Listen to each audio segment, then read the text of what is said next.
Assalamualaikum warahmatullahi wabarakatuh. Semoga kalian sehat selalu, dimudahkan segala urusannya, dan diberi kelancaran rezeki. Banyak dari kita yang bingung tentang penggunaan BMS Balan dan balancer aktif atau aktif balancer. Jadi kalau saya ngomongnya kebalik-balik, ya maaf ya guys, pokoknya sama aja. Yang jelas, ini ada kesamaan tapi beda.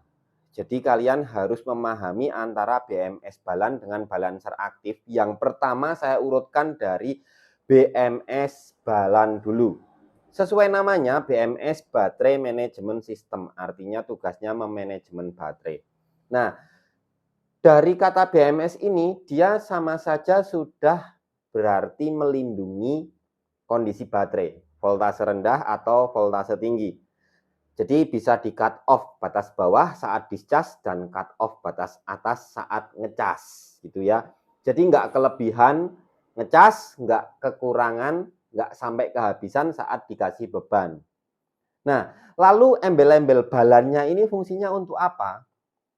Embel-embel balan ini fungsinya, ya namanya balan ya membalan ya, setiap kelompok S. Misal nih, baterainya ada 3 S. Jadi kelompok S1, S2, S3.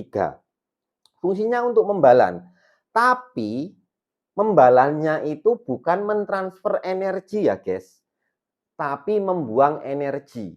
Makanya ada resistor balan yang ada di BMS Balan. Resistornya kelihatan lebih besar dibanding komponen-komponen yang lain gitu ya. Maksudnya komponen yang resistor yang lain gitu.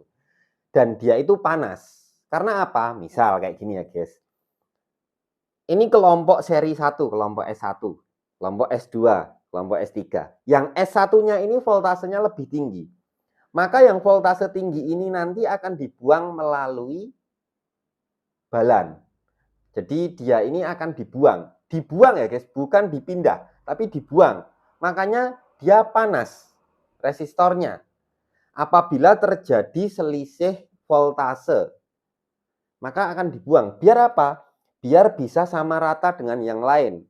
Misal yang sini itu 4 volt, sini 4,1. Nah, biar rata maka dibuang. Tapi kecepatan buangnya karena cuma resistor sekecil itu hanya satuan miliampere. Contohnya kayak 100 miliampere kecepatan buangnya. Artinya rugi dong listriknya yang kita nambang dari PLTS dibuang begitu aja. Ya kalau dibilang rugi ya emang rugi guys. Cuman sebenarnya kayak nggak kerasa gitu ya. Nggak kerasa kita ini kena pajak gitu. Kena pajak. Kayak kita punya saldo ATM tiap bulan dipotong 6.000 sampai 10.000. Nah kayak gitu. Cuman kalau dibandingkan dengan yang aktif balancer, sama-sama fungsinya untuk membalan, tapi beda jauh. Yang aktif balancer ini, dia berfungsi sebagai alat mentransfer energi. Nah, saya contohkan.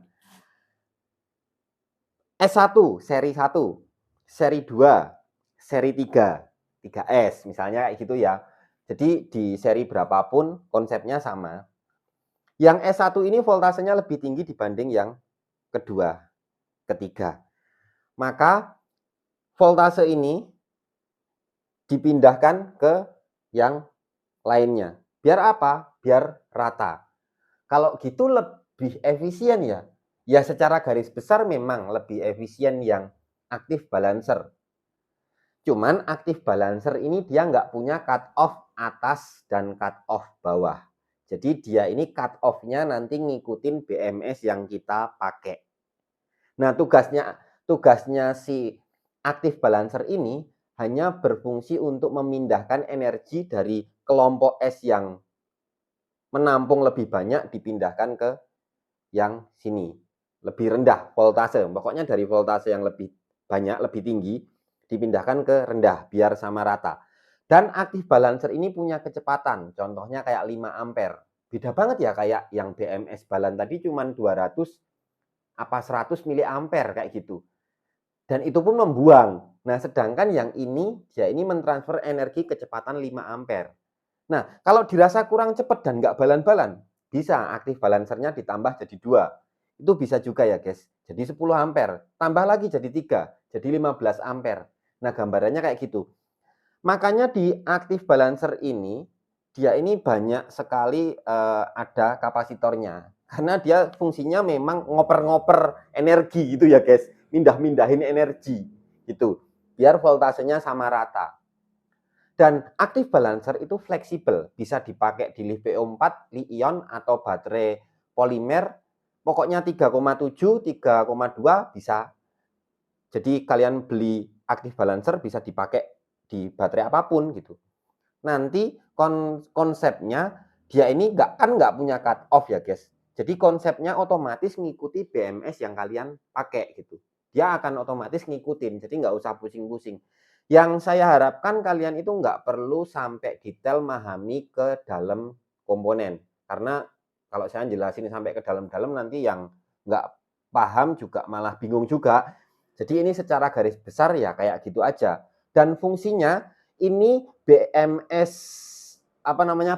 balan ini akan tersokong oleh aktif balancer. Jadi lebih baik energinya dipindah-pindah untuk mengimbangkan voltase daripada kebuang gitu ya. Nanti kerja balancernya yang ada di BMS akan menurun. Jadi diprioritaskan pada bagian aktif balancer aja biar bisa meratakan voltase. Jadi seperti itu guys. Dan ini sangat lebih efektif menurut saya gitu ya. Dan itu cukup cepat perpindahannya gitu. Dan kalau saya pengalaman menggunakan BMS balan untuk baterai sekitar 20 Ah 3S itu butuh sekitar 3 hari baru balan ya guys. BMS balan 3 hari baru balan. Sedangkan kalau pakai aktif balancer itu harusnya lebih cepat, bisa 10 kali lipat atau 20 kali lipatnya. Pakai yang 5 ampere gitu. Gambarannya kayak gitu. Jadi ya kalau 10 kali lipat, misalnya 3 hari dibandingkan yang itu 10 kali lipat berapa? 6 jam. Misalnya kayak gitu ya. 6 jam udah balan. Misalnya kayak gitu. Apa 3 jam udah balan? Gambarannya kayak gitu. Oke, thanks for watching. Wassalamualaikum warahmatullahi wabarakatuh. Jebul inverternya sudah berdebu tebel banget guys ya. Di sini juga berdebu. Kapan ya ini bongkar ya? Pengen dibongkar lah. Kalau SCC 141 kW. Wow, selama pakai ini udah dapat segini. Lupa berapa lama pakai ini.